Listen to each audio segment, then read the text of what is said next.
Okay? So when you get stressed, how do you feel? Tired? Tight, rested. Yes. Okay. There's a reason for this. Okay, the feeling that you're getting when you're stressed, it's a physiological response.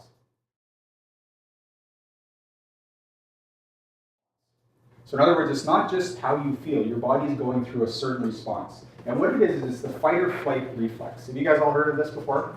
Okay, so think about if you're walking down a dark alley and you sense that someone's following behind you, certain changes start to occur in your body. You don't have to think about them happening, they just occur naturally. For example, your heart will start beating faster and harder. Blood will be rushed away from your digestive system, your reproductive system, and it'll all go into your muscles so that in case you have to fight or fly, right, your muscles are able to do so. Your pupils dilate. I mean, all these changes happen from a physiological standpoint. It's an inherited genetic survival mechanism. And that is if you have a confrontation in the alley, right, you can get out of it. So it's extremely, extremely, extremely valuable for short-term survival. So what happens is all the long-term survival aspects that your body has that you don't have to worry about. So for example, you don't have to concentrate on digesting your food. You don't have to concentrate on fighting off the flu. You don't have to concentrate on your reproductive cycles or anything else. All that gets shut off in the short term, right? Because you don't need to worry about what's for lunch next Tuesday if we're digesting your lunch that you had yesterday if you're getting mauled by a bear. You see that, right? Your body just says, okay, what do I have to focus on right now to survive? So what it does is it takes all the long-term, we call it feed and breed, all that resources and shunts it over to your fight or flight. And that is extremely valuable if you're being mauled by a bear, or extremely valuable if you're being chased down an alley, dark alley, by somebody who's trying to get you. So that's a very valuable fight or flight response. Now, the problem is our brain is wired into this response so tightly that you don't have to actually be chased down an alley in order to have this response. Okay, you can imagine being chased down an alley and you're going to have the exact same response. Okay, which is kind of neat. So it's built into our system where if we just close our eyes and think of something that stresses us for long enough, guess what's going to happen? We're going to have that stress feeling. The example that I always use are spiders. Does anybody in here hate spiders as much as I do? Okay, yeah, I just said spiders and I got goosebumps, which by the way is part of the fight or flight response. Now, if I were to see a big hairy spider sitting right here, I would immediately get that stress response.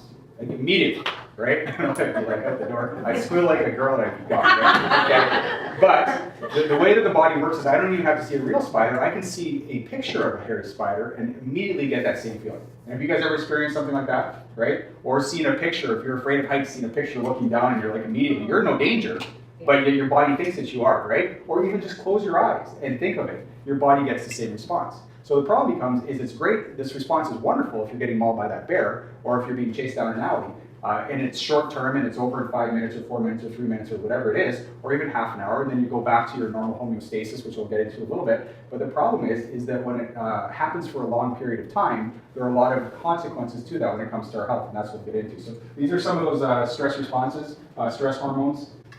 The blood flows to the skeletal muscles, which is the ones that move your body, so it flows away from your organs. A heart rate increases, blood sugar levels increase, which I'm not sure if you guys knew, which is very important, especially if you are trying to lose weight.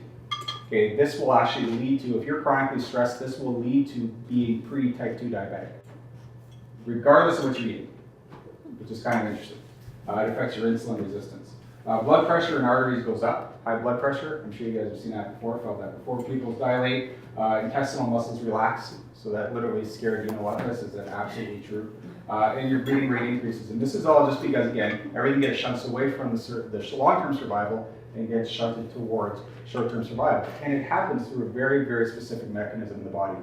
So basically what happens is, when you become stressed, when you get that fight or flight response, whether it's from the bear or the alley or a deadline at work or a confrontation with a family member or more month left at the end of the month or whatever it is, right? Whatever your body perceives as dangerous, your hypothalamus, which is a little gland up here in your brain, releases a hormone called corticotropin releasing hormone, acts on another little gland in your brain called your pituitary gland, right? That one releases a hormone called ACTH, which then goes to your adrenal glands, okay, which sit on top of your kidneys in your back. They're kind of little triangle-shaped glands. And those glands release a hormone called cortisol. Has everybody heard of cortisol before? Cortisol is the big one. This is the one that has the effect throughout the entire body. This is the one that shuts off the immune system, suppresses the immune system. It suppresses your testosterone production. so libido can be affected. It does all this stuff. It starts to regenerate. It starts a process called gluconeogenesis. It starts turning your muscles into sugar so your body can use it, releasing sugar from the cells. And there's all kinds of things that this hormone does for the short-term survival. And so what that looks like here is you get your stress, your homeostasis, which is where your body is balanced, goes for fight or flight. So what we just watched, this here, this is called the HPA axis, or hypothalamus pituitary adrenal axis, goes into work. We get that fight or flight response. Then what should happen here is, can you see? What should happen here is after the threat is over, you should go back down. You become literally exhausted. Someone said tired before, is that right? Yeah. And then you return to homeostasis. So this is after you get away from the bear or the whatever it is, you return to homeostasis. But the problem becomes is when you're chronically stressed. So when these things that we talked about, when you're chronically stressed, from all those things, and we'll talk in some more details in a second, this stays high. So the cortisol levels don't go away. So it's great short term, but then long term you get this fight or flight response that stays in your body long term. Okay, so watch what this does to you. First thing it does is it increases your chance of heart disease and stroke. I think we just get that, right? And if your heart is always pumping harder and faster because of perceived threat, chances are it's going to wear a little bit sooner. Frequent illness. This is another one that we've seen over and over again because of the relationship between cortisol and the immune system. When you're chronically stressed, your body's immune system shuts down. Your body thinks it's in immediate danger. It doesn't need your immune system, so it shuts off. Cancer is another one. I don't know if you guys are aware of this, but cancer is largely an immune system problem. Your body creates somewhere around 12,000 cancer cells every single day, just by accident, okay? Your immune system in your body goes around and kills those. So if your immune system is suppressed, then your body's ability to fight cancer is suppressed along with it.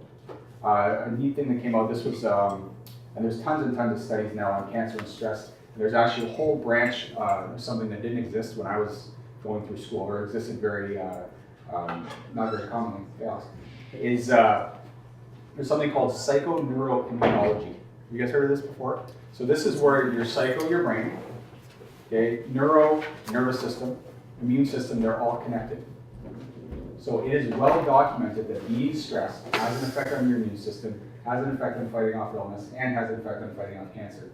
Obesity, weight loss resistance, cortisol levels, I don't know if you know this, can literally cause type 2 diabetes. If you have elevated cortisol levels, it can lead to type 2 diabetes. They did a study, there's a sleep study, which also messes with your cortisol levels. It's not for this talk, it's for a different one, where they did, they took people to a sleep center and they measured their blood. So they did the blood work on them, and then for 2 weeks they let them sleep 4 hours a night.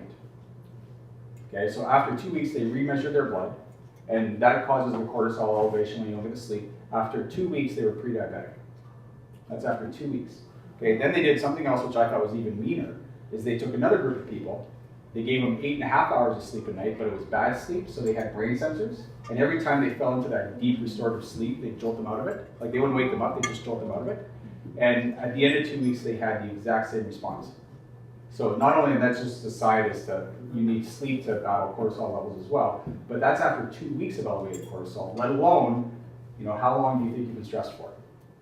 Right? So this is extremely destructive on your health. If you're trying to lose weight in your stress, it will block. Okay, the cortisol levels will block weight loss in your body. Insomnia, again, chronic pain, fibromyalgia, low libido, digestive problems. I can go on and on and on and on and on, and these are all linked to elevated cortisol levels and a chronic exposure to stress. Everyone's less stressed now? Okay, go home and be less stressed.